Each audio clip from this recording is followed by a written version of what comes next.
Aloha and welcome to KTA Quick and Ono Recipes. I'm Chef Grant Sato, and today I'll be preparing for you easy pork konbumaki.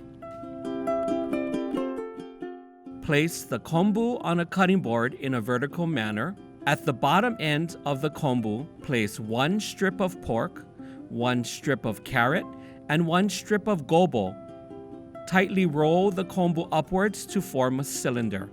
Wrap the cylinder with the kanpyo and tie with a knot to prevent it from unraveling.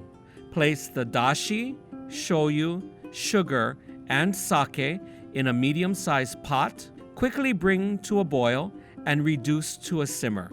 Add in the konbumaki rolls, cover with a lid, and simmer for 30 minutes. Serve hot or at room temperature.